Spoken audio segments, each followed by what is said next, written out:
እጅግ ከፍ ካለው ስፍራ ራስ ዳሽን አናት እስከ ኤርታሌ የተቃረነ የሚመስል የመልክዓ ምድር ገጽታ ብርቅዬ የዱር እንስሳትና አዋፍት ይኖሩባቸዋል።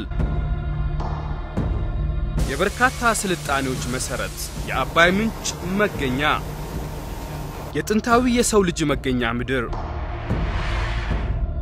ዛሬም ድረስ ከናስደናቂነታቸው ምዕት ዓመታትን የዘለቁ ሕያው ቅርሶች ቤት በተለያዩ ባህላዊ እሴቶቻቸው ተውበው በህብር የሚኖሩ የምድረ ቀደምት ህዝቦች ምድር ኢትዮጵያ ዓለም ይበልጥ እንዲያውቃት ዓለምን ጋብዛለች።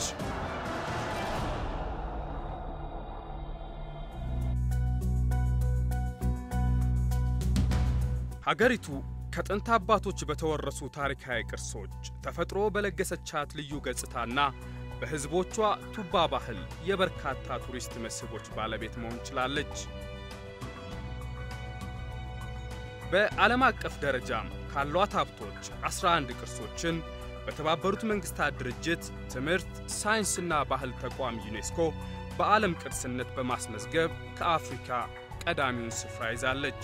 ይህንንም ሀብት በዓለም አቀፍ ደረጃና በሀገር ውስጥ ይበልጥ ለማስተዋወቅ ከጭስ አልባው ኢንዱስትሪም ተጠቃሚ ለመሆን የቱሪዝም የገበያ መተዋወቂያ ወይም ብራንድ ይፋ ሆኗል። ሀገሪቱ በቱሪዝሙ ዘርፍ የምትተዋወቅበት ልዩ ምልክት ኢትዮጵያ the land of origins ወይም ምድረ ቀደምት ለዓለም ለማስተዋወቅ የተለያዩ ጥረቶች እየተካሄዱ ይገኛል። ፕሮዳክታችን በፓኬጅ መልክ ይቀርጻሉ። ኢትዮጵያን እንደ ዴስቲኔሽን ፓኬጅ ተደርገው ትቀርጻለች። ከዛ በኋላ ትላልቅ ዓለም አቀፍ ባህሪ ባላቸው የንግድ ትርኢቶች፣ ሁለተኛ ሮድ ሾዎች ወይም ደግሞ የጎዳና ላይ ትርኢቶች፣ በሶስተኛ በኮንፈረንስ ቱሪዝም ትልቅ ቦታ ያለው B2B ወይም ቢዝነስ ቱ ቢዝነስ ሚቲንጎች ስብሰባዎች፣ ከዛ ባሻገር ደግሞ የመተዋወቂያ ጉዞዎችን በተለያየ መልኩ በማዘጋጀት የገበያ ልማቱን ተግባር ማከናወን ይገባል። በዚህ መልኩ እስካሁን ድረስ በየዓመቱ ከ10 ያላነሱ ትሬድ ፌሮችን ወይም የንግድ ትርኢቶችን ሀገራችን የኢትዮጵያ ቱሪዝም ድርጅት ወክሎ ይሳተፋል።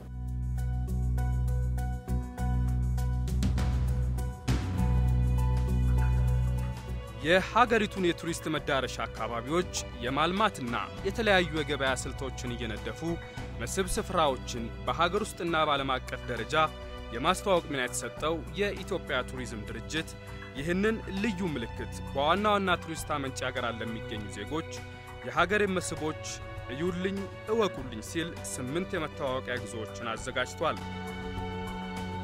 ለ2 ሳምንታት በተዘጋጀው የመተዋወቂያ ጉዞ ከ6 ሀገራት የተውጣጡ የመገናኛ ብዙሃን ባለሙያዎችና ዓለም አቀፍ አስጎብኚ ድርጅቶችም ተሳታፊ ሆነውበታል። መተዋወቂያ ጉዞ ስንል ወደ ኢትዮጵያ በቱሪስት አመንጭነታቸው ከሚታወቁ የተለያዩ ሀገሮች አስጎብኚ ድርጅቶችና ሚዲያዎችን እዚህ አጠቃላይ ወጫቸውን ተሸፍኖላቸው እዚህ እንዲመጡ በማድረግና ያሉንን ታሪካዊ ተፈጥሯዊና ባህላዊ መስህቦችን በአይናቸው እንዲያዩ አድርገን ወደ ሀገራቸው ሲመለሱ አስጎብኚ ድርጅቶች ኢትዮጵያ በፓኬጃቸው ውስጥ አካተው እንዲያስተዋውቁ የማድረግ እንዲሁም ሚዲያዎች ደግሞ ከመጡበት ሀገርና ሚዲያ ተደራሽ ለሆነ ፖቴንሻል ቱሪስት ወይ ታሳቢ ቱሪስት የማስተዋወቅ ስራ እንዲሰራና ኢትዮጵያ በተለያዩ ሀገሮች ሚዲያ የተሻለ ሽፋን እንድታገኝ የማድረግና ከዛ በኋላ ደግሞ ይህን መረጃ አግኝተው የቱሪስት ቁጥር እንዲጨምር የምናረግበት የማስተዋወቂያ ዘዴ ነው። ኢትዮጵያ ምርቶቿን አቅርባ ተቀባይነት አግኝታ ገበያውን ሰብራ በርካታ ቱሪስት አምጥታ ገቢ ታገኝበታለች ተብሎ የተወሰኑ አገሮች አሉ። ከነኛ አገሮች መካከል አንደኛዋ አሜሪካ ነች፣ ካናዳ፣ እነ ጣሊያን፣ እነ ስፔን፣ እነ ፈረንሳይ።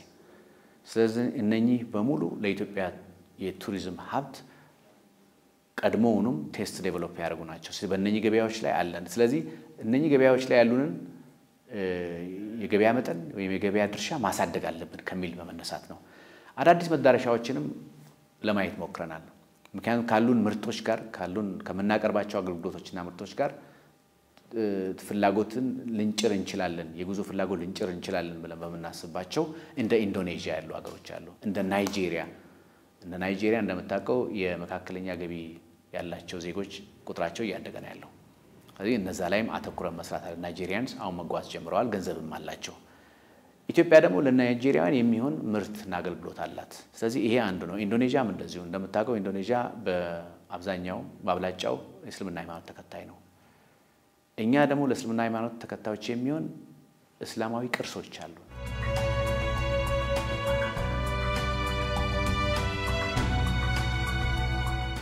የመተዋወቂያ ጉዞው መነሻው ከአዲስ አበባ ተጀምሯል በዚህም ብሔራዊ ሙዚየምንና የመንበረ ጸባዖ ቅድስት ሥላሴ ካቴድራልን ተመልክተዋል This Greek language has an old just like that of Latin in the Catholic Church and especially when ceremonies offered in this language there are priests who can manage to translate this language into Amharic to the layman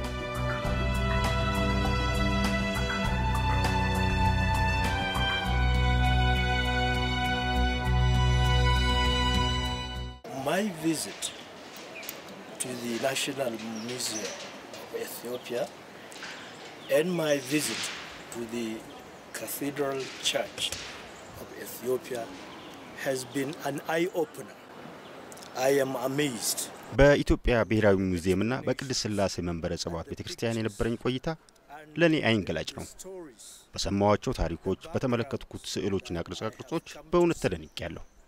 ኢትዮጵያ ልዩ ነች እንደ ሀገር አፍሪካን የሚወክል አፍሪካዊ ማንነት ስልጣኔና ባህል አላት ዛሬ ከጥንት አያቴ ከሉሲ ጋር መገናኘት ችያለሁ ይህ ለኔ ልዩ አጋጣሚ ነው Ethiopia in its own right have every right as a country that was never colonized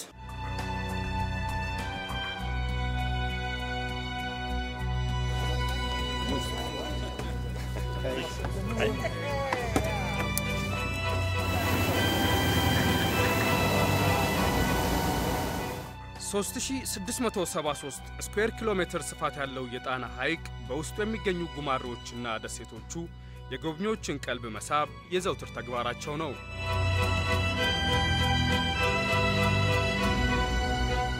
በመካከለኛው ክፍለ ዘመን እንደታነጹ የሚነገርላቸው በጣና ሐይቅ ደሴት ላይ የሚገኙት ገዳማት በውስጣቸው የሚገኙት ስዕሎች ዛሬም ድረስ ደማቅና ውብ ሆነው ይታያሉ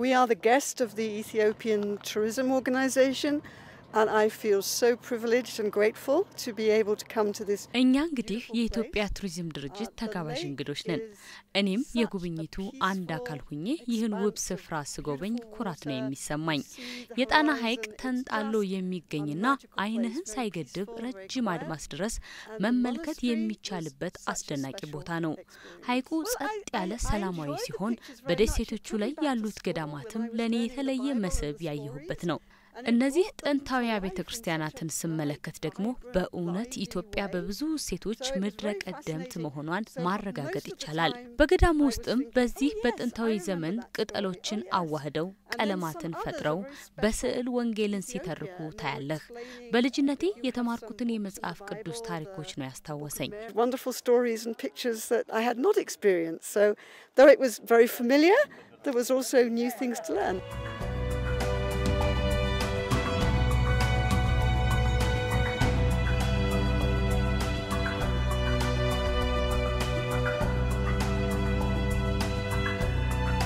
ጉዟችንን ቀጥለን ጎንደር ደርሰናል ከ17ኛው ክፍለ ዘመን አጋማሽ እስከ 19ኛው ክፍለ ዘመን ከ200 ዓመታት በላይ የኢትዮጵያ ማዕከልና መናገሻውን አገልግላለች በእነዚህ ጊዜያትም አስደናቂ የኪነ ህንጻ ጥበብ የሚስተዋልባቸው ቅርሶችን አበርክታለች በ7 ሄክታር ስፋት ላይ ያረፈው የንጉሳውያኑ ግቢ የፋሲል ግንብ በተለያየ ወቅትና ነገስታት የታነጹ 6 ግብረ ህንጻዎችን ይዟል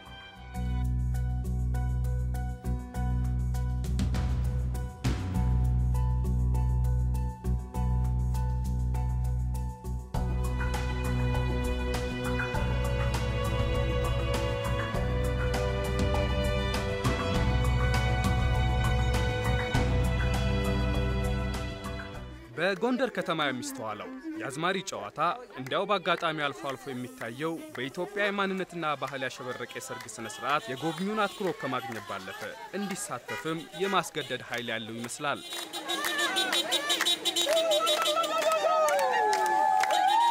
ጎንደር በውብና ታሪካዊ ቤተ መንግስቷ በኢትዮጵያ ያሳሳል ጥበብ የደመቁ አብያተ ክርስቲያናት ባለፈ ባህላዊና ሃይማኖታዊ ክንውኖች ዛሬም የብዙ ጎብኚዎችን ቀልብ እንደሳቡ ናቸው።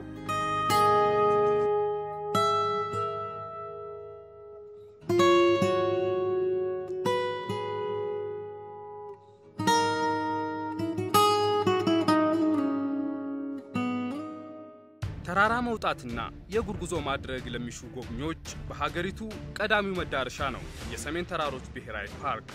አስደናቂ የመልክዓ ምድር አቀማመጡ፣ የተሳሉ የሚመስሉት የሾሉ የተራሮች አናት፣ ጥልቅና ረጅም ሸለቆዎች በዓለም ላይ ከሚገኙ እጅግ ድንቅ ስፍራዎች አንዱ አድርገውታል።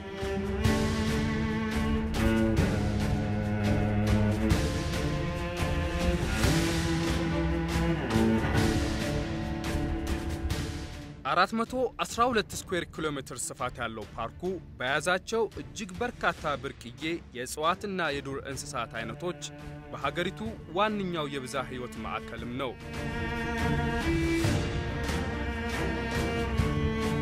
ከ180 በላይ የአዕዋፍት አይነቶችን እንዲሁም በኢትዮጵያ ውስጥ ብቻ የሚገኙት የቀይ ቀበሮ፣ የዋልያና የጭላዳ ዝንጀሮ መኖሪያም ነው። በተለይ ተግባቢ የሚመስሉትን ጭላዳ ዝንጀሮዎችን በጣም በቀረበ መልኩ መመልከት ለጎብኚው ልዩ ስሜትን ይፈጥራል።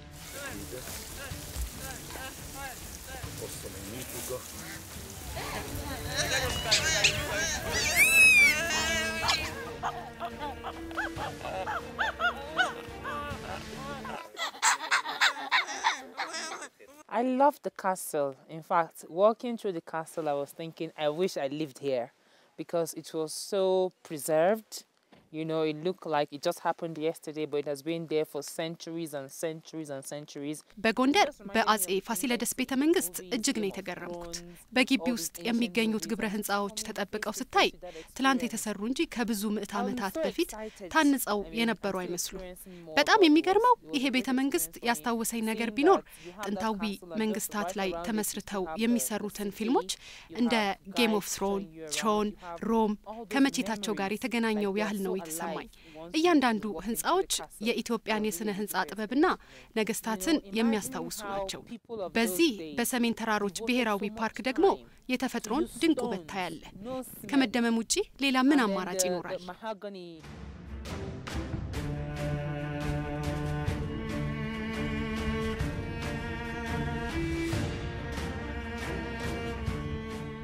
ዓለም አቀፍ አስጎብኚ ድርጅቶችና የመገናኛ ብዙሃን ባለሙያዎቹ ሐሳሳቸውን ቀጥለዋል።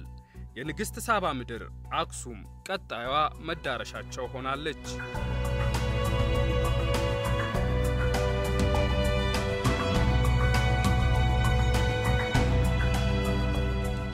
ከሰሃራ በረሃ በታች ከሚገኙ ከተሞች የሰው ልጅ ሳያቋርጥ በተከታታይነት ከ3000 ዓመታት በላይ ሰፍሮ የኖረባት ከተማ እንደሆነች የታሪክ ምሁራንና የሥነ ምድር ተመራማሪዎች ይገልጻሉ።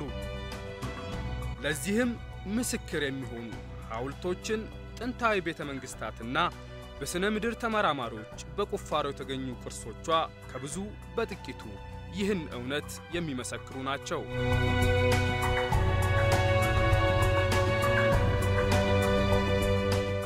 ተነስተ ነገረኩ ማጠና ተከታተል ነገስና ማርያም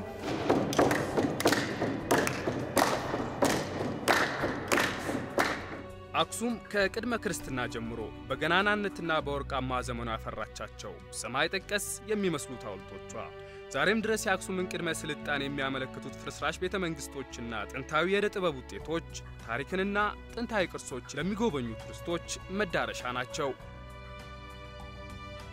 I knew about Aksum, but not that much, so coming here has given me a lot. ከዚህ ቀደም ስለ አክሱም በተወሰነ መልክ አውቃለሁ።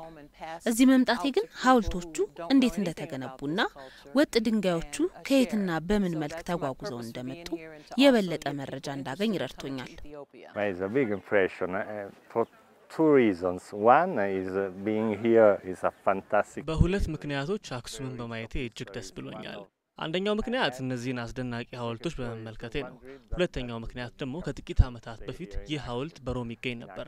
እናም ወጣት ያለው ከጓደኞቼ ጋር እንቀጣጠርና እንገናኝ የነበረው እዚህ ሐውልት አጠገብ ነበር። እናም የልጅነት ጊዜን ያስታውሰኝ። እዚህም በትክክለኛው ቦታ ከሌሎቹ ሐውልቶች ጋር ዳግም ቆሞ ስላየው ተደስቻለሁ።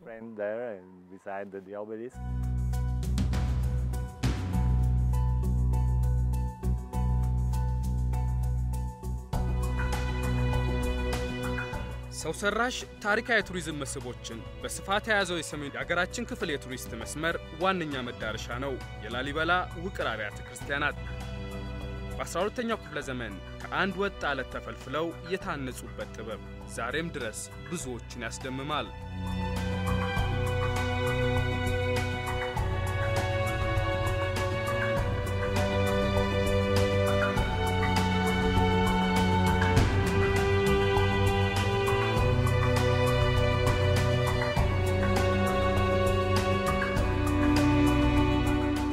ዓለማችን 8 አስደናቂ ቅርሶች የተመደቡት የላሊበላ 11 ውቅር አብያተ ክርስቲያናት ሁሉም ማለት ይቻላል የራሳቸው የተለየ ቅርጽና ውበትን ተጎናጽፈዋል።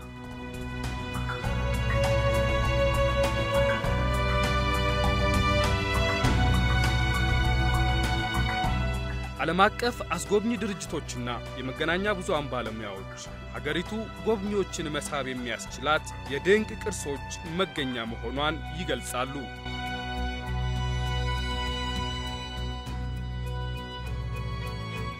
I've been to Africa before. ከዚህ ቀደም በደቡባዊ አፍሪካ ክፍለ አህጉር የሚገኙ ሀገራትን አይቻለሁ።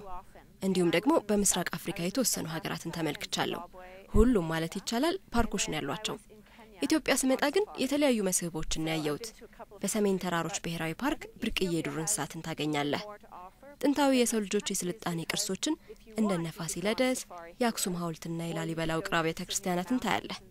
ስለዚህ ኢትዮጵያ የተለያዩ አስደናቂ የቱሪዝም መስህቦችን አሰባስባ የያዘች ሀገር መሆኗን ለመረዳት ችያለሁ። የላሊበላ ውቅር አብያተ ክርስቲያናት ደግሞ እጅግ አስደማሚ ናቸው። ከዚህ ቀደም በፎቶና በቪዲዮ አይቻቸዋለሁ። ያ ግን አይገልጻቸውም። ስፍራው ላይ ሆነ ስትመለከታቸው ፍጹም የተለየ ስሜት ነው የሚፈጥረው።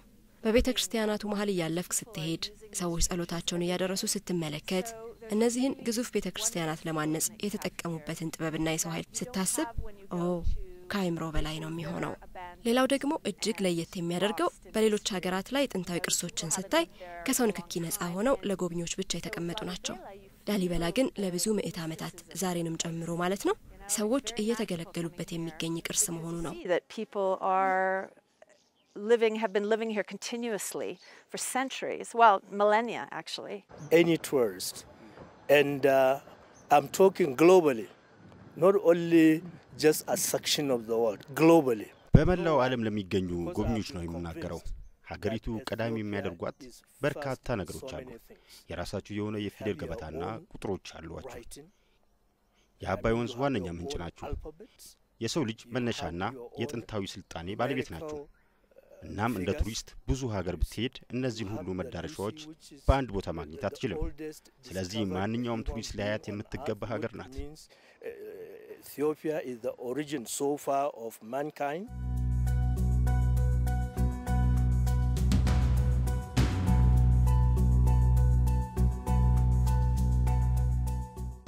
Right. In my pitches and suggestions, ደንበኞቼ ብዙ ጊዜ ያልታየ ልዩ ቦታ የት እንሂድ ብለው ጠይቁኛል።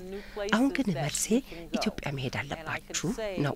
ምክንያቱም በታሪክና በባህል እንዲሁም ብዙ በዩኔስኮ የተመዘገቡ የዓለም ቅርሶች ያለባት ሀገር ስለሆነች ነው። የኔ ወርልድ ቪው አስጎብኚ ድርጅት በመላው ዓለም በባህል ታሪክና መልክዓ ምድር የቱሪዝም አይነቶች ላይ ተመስርቶ የሚሰራ ነው። የኔ ደንበኞችም የዚህ አይነት መስህብ ጎብኚዎች ናቸው። እዚህ ብዙ ነገር ስላየው ደንበኞቼ መላክ የሚያስችለኝ በቂ መረጃ አግኝቻለሁ። በእርግጠኛነትም ከዚህ በኋላ ስራ የሚሆነው ይህ ነው።